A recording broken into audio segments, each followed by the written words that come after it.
Hello everyone, welcome you all in our online learning platform Let's Study India। Previous video में हमने endocrinology के बारे में देखा था कि एंडोक्राइनोलॉजी होता क्या है, एंडोक्राइन सिस्टम जो होता है वो किन किन चीज़ों से मिलके बना है, जिसमें हमने देखा था एंडोक्राइन ग्लैंड थे और एंडोक्राइन ऑर्गन्स थे। ऑर्गन्स और ग्लैंड से मिलकर के पूरा एक सिस्टम का फॉर्मेशन हो रहा था, जिस सिस्टम को हम कह रहे थे एंडोक्राइन सिस्टम। और इस एंडोक्राइन सिस्टम की जो हम स्टडी करते हैं, इस स्टडी को हम कह रहे थे एंडोक्राइनोलॉजी। और एंडोक्राइनोलॉजी क्या था? साइंस या बायोलॉजी या जूलॉजी की वो ब्रांच जिसमें हम एंडोक्राइन सिस्टम के बारे में स्टडी कर रहे थे। ये सारे कुछ बेसिक चीज़ें हम एंडोक्राइनोलॉजी के बारे में प्रीवियस वीडियो में हमने डिस्कस करा था। और मैंने ये भी कहा था कि अब हम क्या करेंगे, हर एक ग्लैंड को डिस्कस करेंगे डिटेल में। तो चलिए स्टार्ट करते हैं, जिसमें हम सबसे पहला ग्लैंड जो पढ़ेंगे वो है हमारा थायराइड ग्लैंड। कौन सा है? Thyroid gland. थायराइड ग्लैंड को स्टार्ट करने के पहले मैं थायराइड ग्लैंड के बारे में उसकी पोजीशन आपको बता दे रही हूँ कि थायराइड ग्लैंड जो होता है वो कहाँ पे सिचुएटेड होता है। ये हमारे नेक पार्ट में सिचुएटेड होता है, गले में। ठीक है, कहाँ सिचुएटेड होता है? हमारे नेक रीजन में होता है, जैसा कि आपको डायग्राम में दिख रहा होगा कि ये हमारे नेक रीजन में सिचुएटेड है। इसके स्ट्रक्चर की बात कर लेंगे तो ये हमें ऐसा लगता है कि बटरफ्लाई की तरह स्ट्रक्चर दिखता है। कैसे हम बचपन में बटरफ्लाई बनाते थे, ऐसे कर देते थे, ऐसे कर देते, तो इधर से एक ऐसा, इधर से एक ऐसा बना देते थे। तो जब आप इस स्ट्रक्चर को देखोगे तो आपको भी यहाँ पे दिखेगा कि ये कुछ ऐसा ही बटरफ्लाई लाइक स्ट्रक्चर दिख रहा है, और जिसको हम कहते हैं बाइलोब्ड बटरफ्लाई लाइक स्ट्रक्चर। ठीक, और इसका सिचुएशन जो हम कहते हैं तो नेक के लोअर पार्ट में, लोअर रीजन में ये सिचुएटेड होता है। तो हम थायराइड ग्लैंड की बात कर रहे हैं, जिसमें मैंने आपको दिखाया कि थायराइड ग्लैंड का पोजीशन क्या है। अब जब हम एंडोक्राइनोलॉजी या हम कह सकते हैं कि जो इंट्रोडक्शन वाली वीडियो हम डिस्कस कर रहे थे, उस इंट्रोडक्शन वाली वीडियो में हमने ये कहा था कि हर ग्लैंड का हमने देखा था कि कुछ कुछ नाम था। जैसे हाइपोथैलेमस को हम मास्टर ग्लैंड कह रहे थे, पिट्यूटरी को हम मास्टर ग्लैंड कह रहे थे। उसी तरीके से थायराइड को हमने कहा था कि thyroid is the largest gland. Thyroid जो है वो क्या था? लार्जेस्ट ग्लैंड है। तो क्या है? It is largest gland of endocrine system. जो हमारा एंडोक्राइन सिस्टम है उसमें जो एंडोक्राइन ग्लैंड्स हैं, उन सारे ग्लैंड्स में सबसे बड़ा ग्लैंड कौन सा है? तो सबसे बड़ा ग्लैंड हमारा कौन है? थायराइड ग्लैंड है। अब इस थायराइड ग्लैंड की डिस्कवरी की बात करें कि इसको खोजा किसने कि हाँ हमारे पास कोई एक ऐसा ग्लैंड प्रेजेंट है, हमारे नेक रीजन में कोई ऐसा भी ग्लैंड प्रेजेंट है, इसकी डिस्कवरी किसने की थी? तो ये जो नेम था, the name thyroid was introduced by Thomas Wharton. 1656 में 1656 में एक साइंटिस्ट थे जिनका नाम था थॉमस वॉर्टन। थॉमस वॉर्टन ने ही थायराइड ग्लैंड के नाम को इंट्रोड्यूस किया था साइंस में। हम तभी से थायराइड ग्लैंड के बारे में जान पा रहे हैं।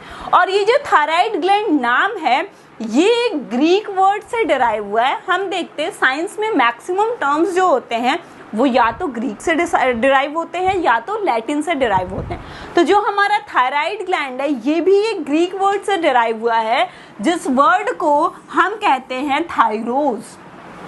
एक ग्रीक वर्ड था थायरोस, और इसी थायरोस से क्या आया? थायराइड आया। क्या आया? थायराइड आया। और इस नाम को किसने दिया था? नाम को देने वाले थॉमस वॉर्टन हैं, और उन्होंने कब दिया था? 1656 में दिया था। और इस ग्लैंड को हम कहते हैं it is the largest gland of endocrine system. अब देखिए, मे भी हो सकता है तो आपका एग्जाम ऑब्जेक्टिव हो। अगर एग्जाम ऑब्जेक्टिव होता है तो ये सारे बहुत इंपॉर्टेंट पॉइंट्स हैं, क्योंकि उस टाइम में क्या होगा कि आपको आंसर टिक करने रहेंगे, एक एक वर्ड के वन लाइनर्स क्वेश्चंस रहेंगे। तो वन लाइनर्स क्वेश्चन में कुछ भी पूछ सकता है कि मास्टर ऑफ मास्टर ग्लैंड किसको कहते हैं, या हम मास्टर ग्लैंड किसको कहते हैं, फर्स्ट डिस्कवर ग्लैंड कौन सा है, टेम्पोररी ग्लैंड कौन सा है, कुछ भी पूछ सकता है। उसी तरीके से यहाँ से भी पूछ सकता है कि थायराइड जो है वो कौन सा ग्लैंड है, तो वहाँ पे हम कहेंगे लार्जेस्ट ग्लैंड है। किसने डिस्कवर किया था, या हो सकता है पूछ दे कि इसका नाम जो इंट्रोड्यूस हुआ था वो किस ईयर में हुआ था, ये भी हो सकता है। कौन से ग्रीक वर्ड से या कौन से वर्ड से जो थायराइड है वो डिराइव हुआ है, ये भी पूछ सकता है। पूछने को कुछ भी पूछ सकता है। तो ये सारे पॉइंट्स आप अपने दिमाग में बैठाते हुए चलो। हमने कहा कि थायराइड ग्लैंड है एक, जो हमारे नेक रीजन में सिचुएटेड होता है, जिसको हम कहते हैं कि सबसे बड़ा ग्लैंड होता है, सबसे लार्जेस्ट ग्लैंड है। उसके बाद 1656 में इसको थॉमस वॉल्टन ने इसका नाम इंट्रोड्यूस किया था। ये डिराइव हुआ था एक ग्रीक वर्ड थायरोस से। ठीक, इतनी चीजें यहाँ पे आपको पढ़नी थी। अब हम पढ़ेंगे इसके मॉर्फोलॉजी के बारे में कि इसकी मॉर्फोलॉजी क्या कहती है। तो मॉर्फोलॉजी में सबसे पहले तो हमने कहा कि इस ग्लैंड को हम कहते हैं कि बटरफ्लाई लाइक ग्लैंड होता है, एक तितली की तरह ग्लैंड दिखता है। और ये मैंने आपको यहाँ पे बना के दिखाया भी था कि हाँ तितली की तरह दिख रहा है, सिर्फ कहने की बातें नहीं है, ये दिख भी रहा है। अभी यहाँ पे बना दो मुंह तितली का और यहाँ पे बना दो पूंछ तितली की, तो ये बन गई पूरी कंप्लीट तितली। लेकिन हमें मुंह और पूंछ से कोई मतलब नहीं है, आपको बस ये देखना है कि एक मोटा मोटी जो इसका स्ट्रक्चर दिखता है वो कैसा दिखता है, वो बटरफ्लाई लाइक दिखता है। या आप इसको एक चीज और कह सकते हो, हम बड़ा जिम सिम करते हैं तो हम डंबल उठाते हैं, तो आप इसको डंबल के स्ट्रक्चर से भी रिलेट कर सकते हो कि ये कैसा दिखता है। बाइलोब्ड बोले तो 2 लोब्स प्रेजेंट होती हैं और डंबल लाइक स्ट्रक्चर होता है इसका। क्या है, थायराइड ग्लैंड इज डंबल से बाइलोब्ड स्ट्रक्चर। बाइलोब्ड स्ट्रक्चर क्या है ना, थायराइड ग्लैंड जो होता है वो एक डंबल शेप, या यहाँ पे एक और चीज आप ऐड कर सकते हो, बटरफ्लाई लाइक स्ट्रक्चर भी कहते हैं इसको। एक बाइलोब्ड स्ट्रक्चर होता है जो कहाँ प्रेजेंट होता है, ये हमारे थोरैसिक रीजन में प्रेजेंट होता है।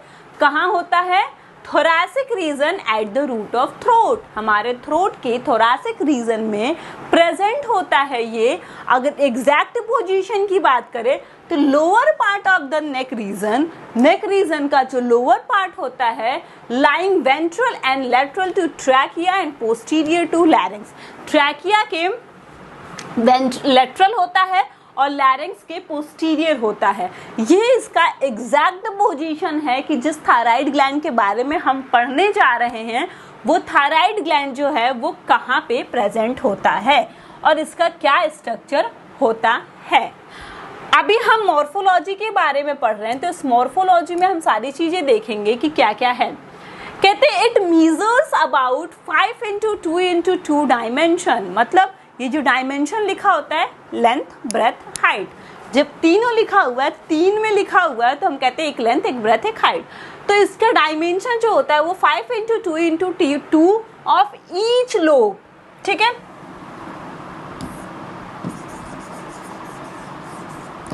दोनों लोब की, हमने कहा ना बाइलोब्ड स्ट्रक्चर है, मतलब 2 लोब्स प्रेजेंट हैं, तो दोनों लोब्स की डायमेंशन जो है वो 5 into 2 into 2 ही है। ठीक है, लगभग अप्रॉक्स ये सेम ही होते हैं। अप्रॉक्स मैं बोल रही हूँ, अप्रॉक्स सेम होते हैं, थोड़ा मोड़ा ऊपर नीचे होता है। वेट की अगर बात करें हम, तो 20 से 30 ग्राम जो होता है एक अडल्ट पर्सन में, अगर आप थायराइड ग्लैंड को वेट करोगे तो वो 20 से 30 ग्राम का वेट आएगा। अब आप सोचो कि हमारी बॉडी में 20 से 30 ग्राम का एक ग्लैंड प्रेजेंट है, तो ऑब्वियस सी बात है कि उसका साइज बड़ा होगा ही होगा। तो इसीलिए हम कहते हैं इसका क्या है, ये सबसे लार्जेस्ट ग्लैंड कहा जाता है, जिसका वेट कितना है, 20 से 30 ग्राम एक अडल्ट पर्सन का होता है। लेकिन जो साइज और स्ट्रक्चर होता है ओवरी का, ये तो हमने एक आइडियल कंडीशन की बात कर ली कि ये होता है। भाई आप डायमेंशन की बात कर लोगे तो 5 into 2 into 2 होता है। वेट की बात कर लोगे तो 20 to 30 ग्राम जो होता है एक अडल्ट पर्सन के थायराइड ग्लैंड का वेट होता है। लेकिन दिक्कत क्या है, दिक्कत ये है कि इसका साइज और स्ट्रक्चर जो होता है वो वेरी करता है। वेरी करता है कैसे, एनवायरमेंटल कंडीशंस के अकॉर्डिंग और person to person. Environmental in response to age, age के हिसाब से भी ये जो हमने यहाँ पे वेट बताया है वो एक अडल्ट पर्सन का वेट बताया है। अब हम कह रहे हैं कि इसका साइज और स्ट्रक्चर जो है वो वेरी करता है। किन किन फैक्टर्स पे वेरी करता है वो देख लेते हैं, जिसमें सबसे पहला फैक्टर क्या है, एज। एज के हिसाब से थायराइड ग्लैंड का जो साइज और स्ट्रक्चर है वो वेरी करता रहेगा। दूसरा आ जाएगा सेक्स। सेक्स के हिसाब से भी थायराइड ग्लैंड का साइज और स्ट्रक्चर जो है वो वेरी करेगा। न्यूट्रिशन पे भी डिपेंड करता है कि आप कैसा न्यूट्रिशन ले रहे हो, कैसा आपका न्यूट्रिशन जो मीडियम है वो आपका कैसा है, उस पे भी डिपेंड करेगा। टेम्परेचर पे भी डिपेंड करता है और सम टाइम क्या होता है सीजन से भी ये अफेक्ट होता है। कौन सा सीजन चल रहा है, सीजन के उससे भी ये अफेक्ट होता है। तो ये सारे कुछ फैक्टर्स हैं जिन पे क्या होता है थायराइड ग्लैंड का साइज और स्ट्रक्चर जो होता है वो वेरी करता रहता है। वो क्या क्या है, एज है, सेक्स है, न्यूट्रिशन है, temperature and sometimes it affected by the season also. मौसम से भी ये प्रभावित होता है, मौसम भी चेंज होता है तो इसका साइज और स्ट्रक्चर जो होता है वो चेंज हो जाता है। ठीक,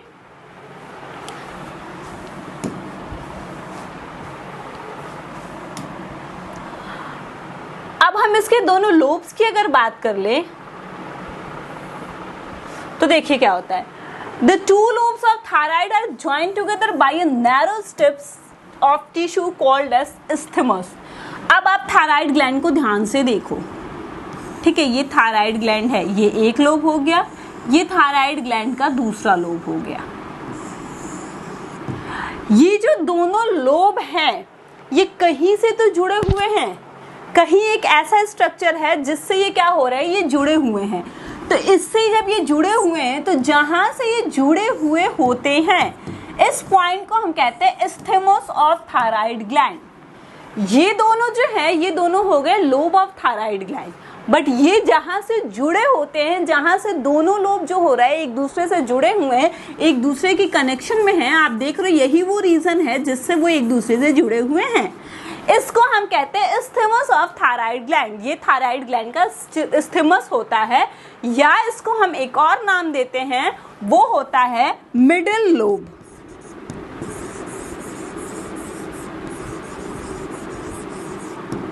ठीक है, isthmus ऑफ थायराइड ग्लैंड या क्या कहलाता है, मिडिल लोब। जो राइट लोब होती है is somewhat larger than the left lobe.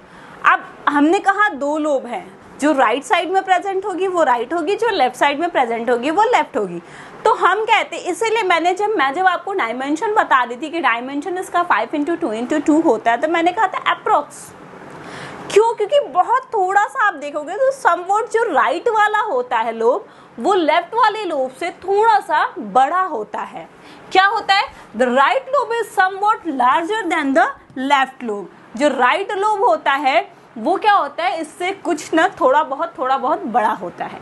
तो ये हो गई मॉर्फोलॉजी की बात कि थायराइड ग्लैंड की मॉर्फोलॉजी क्या है, वो कहाँ सिचुएटेड है और सारी चीज़ें। ठीक है, उसका साइज और स्ट्रक्चर जो है वो वैरी कर रहा है, तो किस किस फैक्टर्स पे वैरी कर रहा है, ये सारी चीज़ें। अब हम देखेंगे इसकी थायराइड ग्लैंड की ब्लड और नर्व सप्लाई की। इनको ब्लड और नर्व सप्लाई, इनको मतलब जो नर्व सप्लाई से क्या होगा, स्टिमुलस मिलेंगे, और ब्लड सप्लाई इनको कहाँ से और कैसे मिल रही हैं।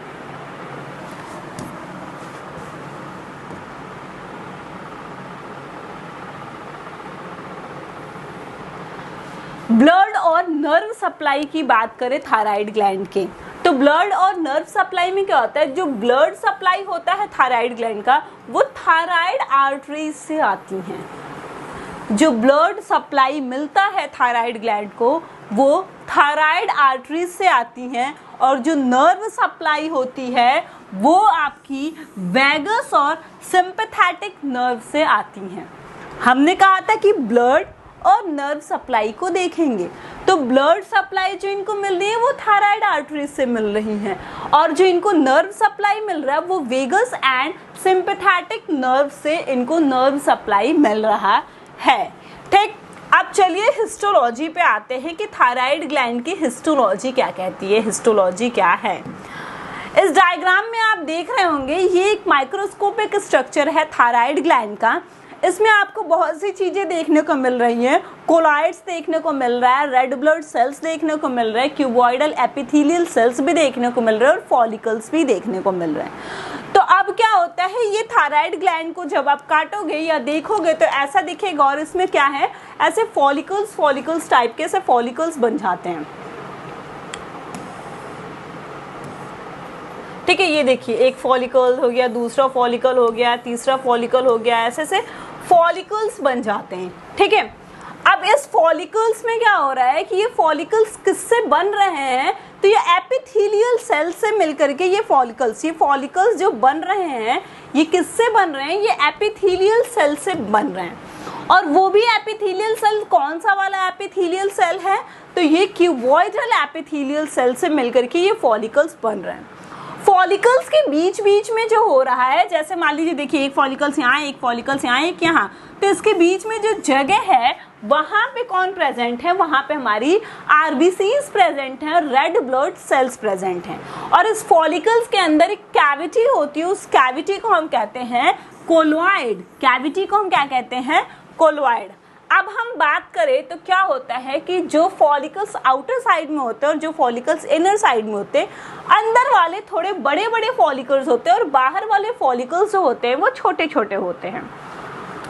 तो ये आपको एक थायराइड ग्लैंड का माइक्रोस्कोपिक स्ट्रक्चर देखने को मिल रहा है। ये हिस्टोलॉजी की जो बात हो रही है, हम इसी हिस्टोलॉजी को अब जो है वो आगे डिटेल में देखेंगे।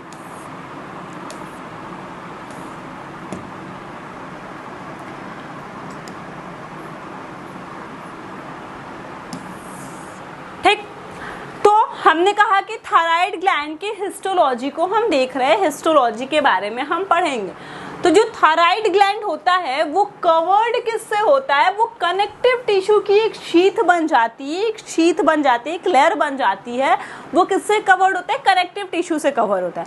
और सिर्फ ऐसा नहीं कि एक टिश्यू प्रेजेंट है, वो कनेक्टिव टिश्यू पूरा एक शीथ का फॉर्मेशन कर ले रहे, एक लेयर का फॉर्मेशन कर ले रहे, और उसी से ये बन रहा है।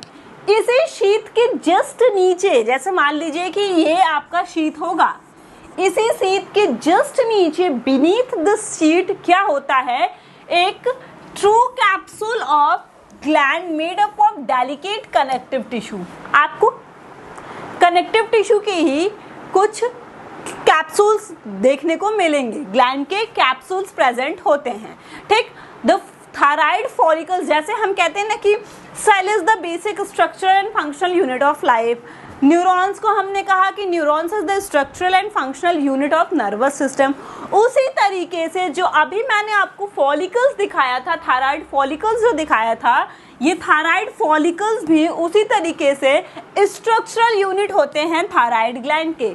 इससे हमें क्या समझ में आता है कि थायराइड फॉलिकल्स जो होंगे, ये थायराइड फॉलिकल्स जो होंगे, यही थायराइड फॉलिकल्स जो मिल करके थायराइड ग्लैंड का फॉर्मेशन करेंगे। क्योंकि भाई हमने सेल को कहा था कि cell structural unit of life है, तो हमने कहा था सेल से मिलकर के एक लाइफ बनता है। फिर हमने कहा था न्यूरॉन भी जो है वो भी स्ट्रक्चरल यूनिट है किसकी, नर्वस सिस्टम की। तो हमने कहा था ढेर सारे न्यूरॉन्स प्रेजेंट होकर के, ढेर सारे न्यूरॉन्स आपस में जुड़ करके एक स्ट्रक्चर का फॉर्मेशन करते हैं, एक सिस्टम का फॉर्मेशन करते हैं जिसको हम नर्वस सिस्टम कहते हैं। सेम उसी तरीके से हम कह रहे हैं कि जो थायराइड फॉलिकल्स हमने देखा था डायग्राम में, ये थायराइड फॉलिकल्स स्ट्रक्चरल यूनिट हैं थायराइड ग्लैंड के। तो यहाँ पे भी तो मतलब वही होगा कि ढेर सारे थायराइड फॉलिकल्स जो हैं, वो ढेर सारे थायराइड फॉलिकल्स मिलकर के कौन क्या बना रहे हैं, थायराइड ग्लैंड का फॉर्मेशन कर रहे हैं। ठीक, अब हम कह रहे हैं ढेर सारे फॉलिकल्स मिलकर के थायराइड ग्लैंड का फॉर्मेशन कर रहे हैं, तो वो बहुत ढेर सारे होंगे। वो कितने ढेर सारे होंगे, तो अगर आप नंबर की बात करोगे थायराइड फॉलिकल्स की, तो बहुत ढेर सारे होते हैं। There are numerous follicles are present having diameter about 200 micron meter. ये 200 माइक्रोन मीटर का जो डायमीटर आप यहाँ पे देख रहे हो, ये एक फॉलिकल्स का बता रहा है। कह रहा है कि बहुत ढेर सारे न्यूमरस फॉलिकल्स प्रेजेंट होते हैं। और अगर उन फॉलिकल्स की बात करें तो एक फॉलिकल्स का जो होता है वो 200 माइक्रोन मीटर का डायमीटर होता है, और नंबर जो होता है वो लगभग 1 लाख होता है। 1 लाख थायराइड फॉलिकल्स आपके थायराइड ग्लैंड में प्रेजेंट हैं, सिर्फ आपके नहीं हमारे भी। ठीक, लगभग 1 लाख थायराइड फॉलिकल्स जो होते हैं वो थायराइड ग्लैंड में प्रेजेंट होते हैं। और अगर एक फॉलिकल्स की हम बात करेंगे तो एक फॉलिकल जो होता है वो 200 माइक्रोन मीटर का उसका डायमीटर होता है। जो थायराइड ग्लैंड कि जो थायराइड फॉलिकल्स हैं, मैंने पहले ही बताया था कि उनके साइज में भी हमें वेरिएशंस देखने को मिलते हैं। साइज भी जो होती है उनकी वेरी करती है, कुछ बड़े होते हैं कुछ छोटे होते हैं। The size of follicles also vary and the larger one present at the periphery whereas the smaller one present at the centre.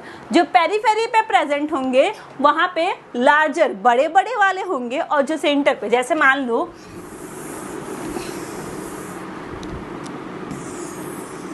कि एक थायराइड ग्लैंड है, तो जो बड़े बड़े वाले होंगे वो आपके पेरिफेरी पे ऐसे प्रेजेंट होंगे, और बीच में क्या होंगे, छोटे छोटे फॉलिकल्स प्रेजेंट होंगे।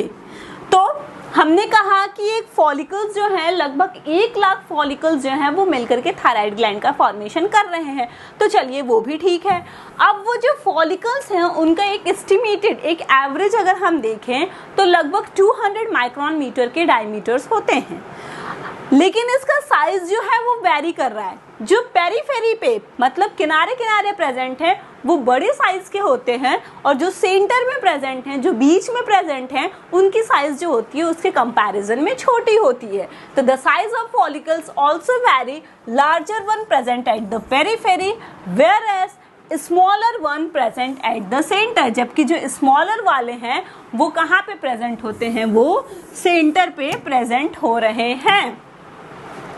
अब क्या हो रहा है, हम कह रहे हैं कि जो थायराइड ग्लैंड है, जो फॉलिकल्स हैं, मैंने आपको पहले ही दिखाया था कि डायग्राम में बताया था कि फॉलिकल्स किससे मिलके बन रहे थे, एपिथेलियल सेल से। वो भी कौन से एपिथेलियल सेल्स, तो क्यूबॉइडल एपिथेलियल सेल्स थे।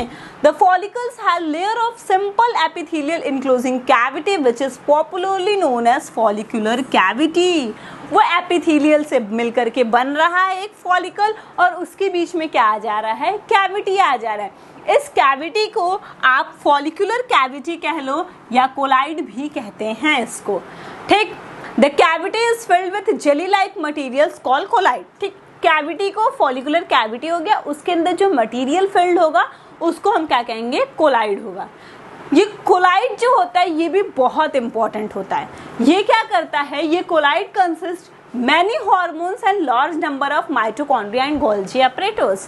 इसके पास बहुत ढेर सारे लार्ज नंबर ऑफ हॉर्मोन्स होते हैं, और हॉर्मोन्स के साथ साथ इसमें ढेर सारे माइटोकॉन्ड्रिया और गोल्जी apparatus भी प्रेजेंट होते हैं, ठीक। और ऐसा नहीं है कि सिर्फ और सिर्फ माइटोकॉन्ड्रिया और गोल्जी apparatus ही प्रेजेंट है। माइटोकॉन्ड्रिया, गोल्जी apparatus तो प्रेजेंट है ही, साथ में और न्यूमरस सेल ऑर्गेनल्स भी इसमें प्रेजेंट होते हैं। क्या होते हैं, न्यूमरस सेल ऑर्गेनल्स भी इसके अंदर प्रेजेंट होते हैं। अब जो हम शेप की बात कर लेंगे फॉलिकल्स की, हम कह रहे शेप, जो शेप होता है वो डिपेंड करता है, किस पे डिपेंड करता है, activity and amount of colloid presents in follicular cavity. जो एक फॉलिकल्स हैं उसके अंदर जो कोलाइड प्रेजेंट है, उस कोलाइड का एक्टिविटी और अमाउंट क्या है, उसको कोलाइड्स को काम क्या करना है, उसकी एक्टिविटी क्या है और उसका अमाउंट कितना उसके अंदर प्रेजेंट है, उस पर डिपेंड करेगा किसी भी फॉलिकल का शेप। कि किसी भी फॉलिकल का शेप क्या होगा वो डिपेंड करेगा उसके अंदर प्रेजेंट जेली लाइक मटेरियल से, जिसको हम कोलाइड कह रहे हैं, उसकी एक्टिविटी क्या है और उसका अमाउंट कितना है, उस पर डिपेंड करता है कि किसी भी फॉलिकल का शेप कितना होगा। अब अगर हम कोलाइड की बात करें तो ये कोलाइड जो होगा वो जनरली कैसा होता है, बेसोफिलिक इन एक्टिव ग्लैंड। अगर ग्लैंड एक्टिव है, एक्टिव ग्लैंड में ये बेसोफिलिक नेचर का होता है। वहीं अगर इनएक्टिव ग्लैंड की बात कर लेंगे तो इनएक्टिव ग्लैंड में ये एसिडोफिलिक नेचर का हो जाता है। कोलाइड जो है वो प्रेजेंट तो है लेकिन एक्टिव ग्लैंड में वो बेसोफिलिक नेचर में होता है और इनएक्टिव ग्लैंड में वो एसिडोफिलिक नेचर में होता है। इसके अलावा कुछ डार्कली स्टीन सेल्स भी प्रेजेंट होते हैं, कुछ ऐसे सेल्स भी जब आप इसका स्लाइड देखोगे माइक्रोस्कोप में तो आपको दिखेगा कि कुछ ऐसे सेल्स दिखेंगे जो बहुत डार्क स्टेन हुए रहेंगे। जब हम कोई सेल्स को देखते हैं तो वो स्टेन सेल्स रहती है ना, तो उनको स्टेन्स जब आप देखोगे तो कहीं कहीं पे आपको दिखेगा कि यार यहाँ पे बड़ा ज़्यादा डार्क स्टेन दिख रहा है। वो डार्क स्टेन जो दिखेगा उसको आप क्या कहोगे, उसको आप कहोगे सेल्स ऑफ लैंगडॉर्फ, ठीक है, सेल्स ऑफ लैंगडॉर्फ, ठीक। इसको हम क्या कहते हैं, ये are also presents in colloid and degenerating in nature. ये भी कोलाइड्स में प्रेजेंट तो होते हैं लेकिन इनका नेचर कैसा होता है, इनका नेचर जो होता है वो डीजनरेटिंग नेचर्स का होता है। इसके अलावा जो है बिसाइड द सेल्स, मतलब इन सब के अलावा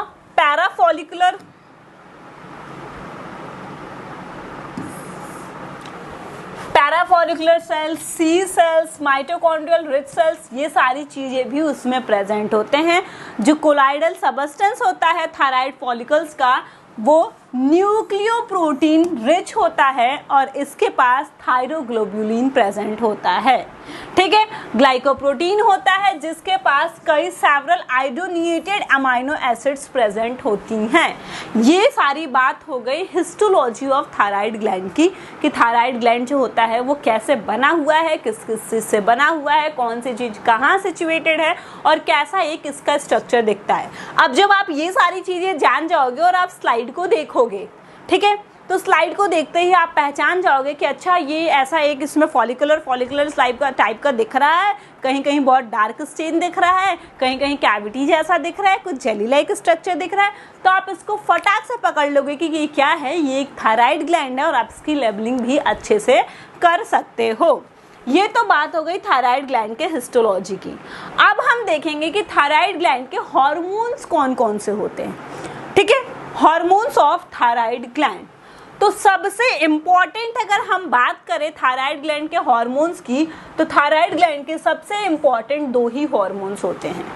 क्या होते हैं? There are two important hormones of thyroid gland. कौन कौन सा? थायरोक्सिन और थायरोकैल्सिटोनिन। क्या है?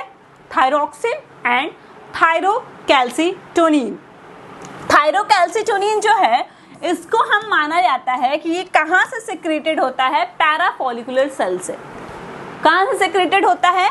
पैराफॉलिकुलर सेल से। और इसके बारे में एक और बात है जो बहुत ही इंपॉर्टेंट बात है, वो भी आप जान लो कि क्या हुआ, एक साइंटिस्ट थे जिनका नाम था कोप। एक साइंटिस्ट थे जिनका नाम था कोप। कोप ने कहा था कि जो थायरोकैल्सिटोनिन जो है वो कहाँ से सिक्रीट होता है? वो पैराथायराइड ग्लैंड से सिक्रीट होता है। कोप के अकॉर्डिंग, कोप का कहना ये था कि थायरोकैल्सिटोनिन जो है वो थायराइड का नहीं, पैराथायराइड ग्लैंड का हार्मोन है। क्यों? क्योंकि वो पैराथायराइड ग्लैंड से सिक्रीट होता है। लेकिन फिर बाद में कुमार आए, कुमार एट ऑल मतलब उनके साथ के जो लोग थे, उन्होंने ये कंफर्म किया कि नहीं, थायरोकैल्सिटोनिन जो है वो पैराथायराइड का सिक्रीशन नहीं है, बल्कि किसका सिक्रीशन है? थायराइड ग्लैंड का ही सिक्रीशन है। ठीक, तो कोप ने, हो सकता है ये क्वेश्चन पूछ दे कि किसने ऐसा कहा था और किसने उसको कंफर्म करा था। तो कोप ने कहा था कि भाई जो थायरोकैल्सिटोनिन है, ये थायरोकैल्सिटोनिन पैराथायराइड हार्मोन का सिक्रीशन है। लेकिन फिर कुमार एट ऑल ने क्या कहा कि नहीं नहीं, ऐसी कोई बात नहीं है, जो थायरोकैल्सिटोनिन है वो आपके थायराइड ग्लैंड का ही सिक्रीशन है। तो ये बात हो गई थायराइड ग्लैंड के बारे में, उसके हिस्टोलॉजी के बारे में और उसके हार्मोन्स के बारे में।